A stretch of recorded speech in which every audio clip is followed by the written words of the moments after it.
Karachi arts council اور Karachi press club, اس کے بالکل قریب میں نے دیکھا ہوپ لاج، ایک پراسرار عمارت شہر کے عین وسط میں۔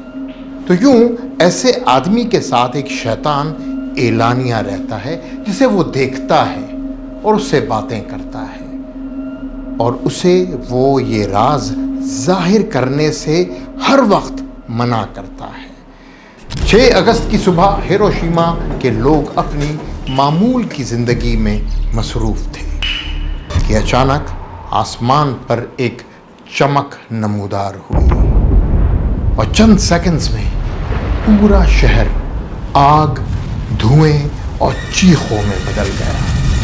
تو آئیے ملتے ہیں ہیری ایس ٹرومن سے۔ یہ امریکہ کے 15 فری میسن پریزیڈنٹس میں سے ایک تھا۔ وہ خود کہتا تھا، Free Masonry has been one of the greatest influence on my life۔ یعنی میری زندگی پر فری میسنری کا اثر بہت غالب رہا۔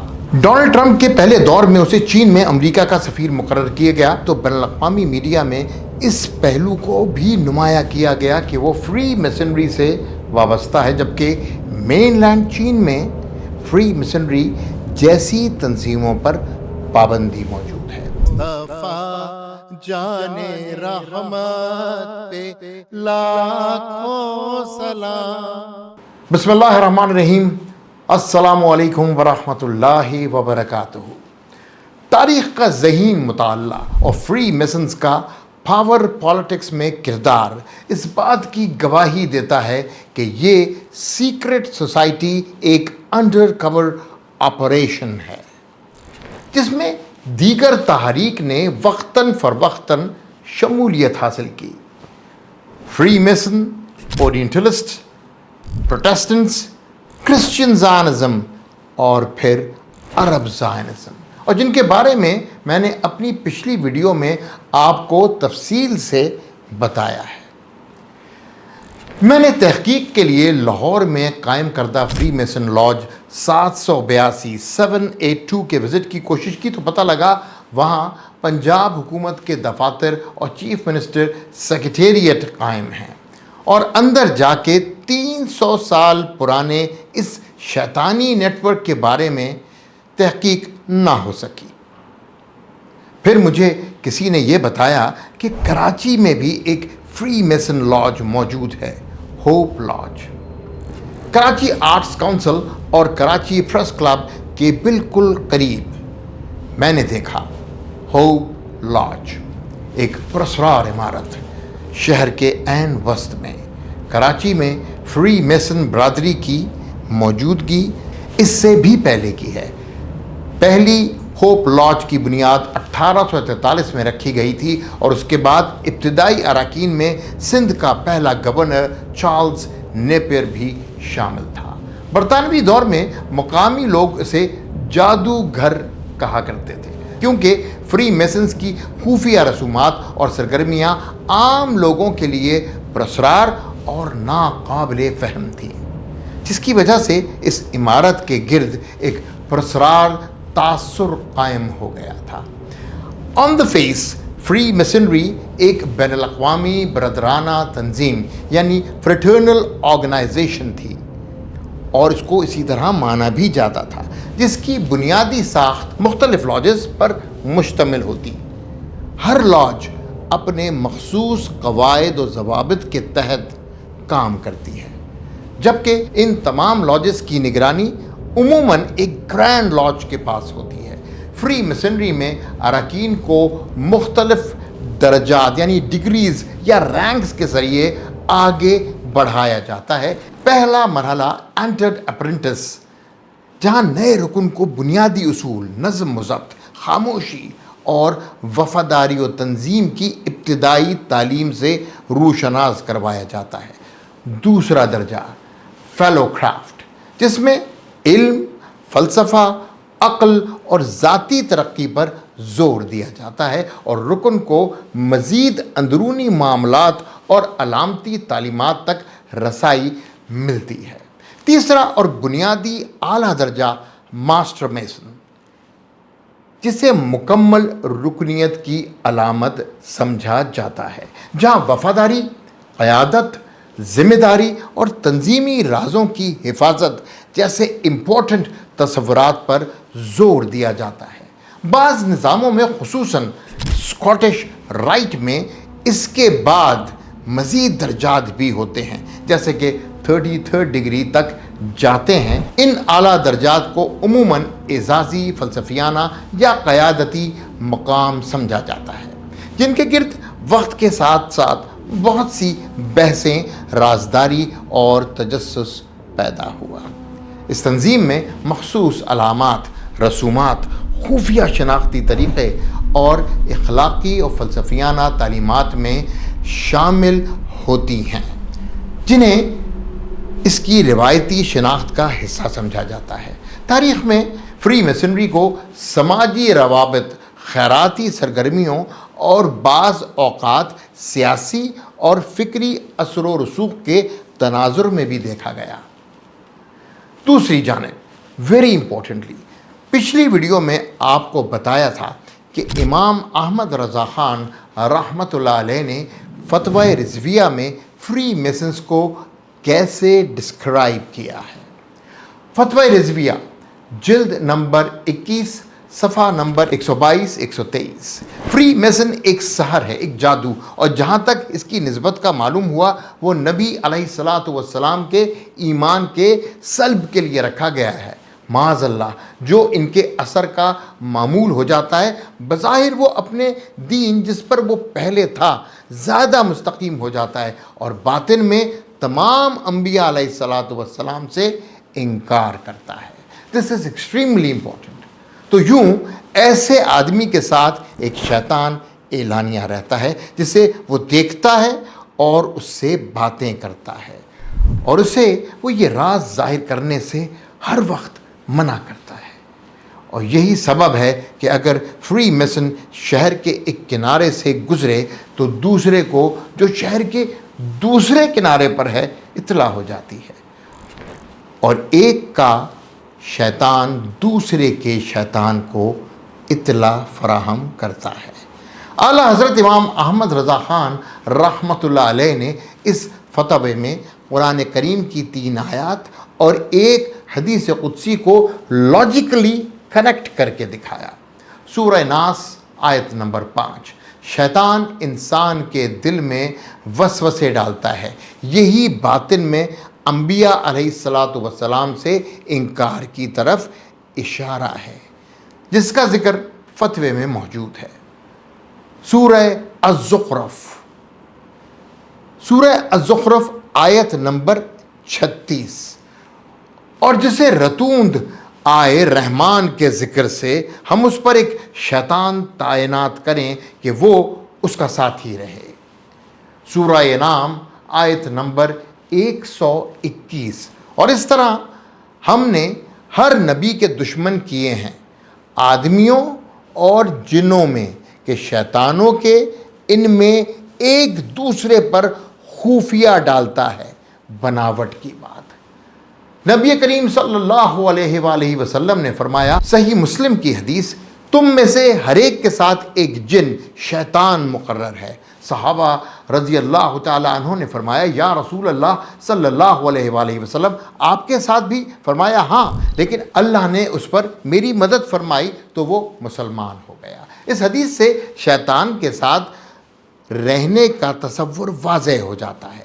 اعلیٰ حضرت فرماتے ہیں کہ یہ شیطانی عمل انسانوں کے تھرو پھیلتا ہے، جو اللہ تعالیٰ سے دور ہو جاتا ہے، اور وہ پھر شیطانوں کے زیر اثر آ جاتا ہے۔ اگر ہم اس بات کو تھوڑا سا آگے چلائیں، اور اگر یہ کیفیت بہت سارے ہم خیال انسانوں کے اوپر مسلط ہو جائے تو یقیناً ایک شیطانی نیٹ ورک بن جائے گا۔ پچھلی قسط میں میں نے یہ بھی بتایا تھا کہ جارج واشنگٹن، فرینکلن اور ونسٹن چرچل کے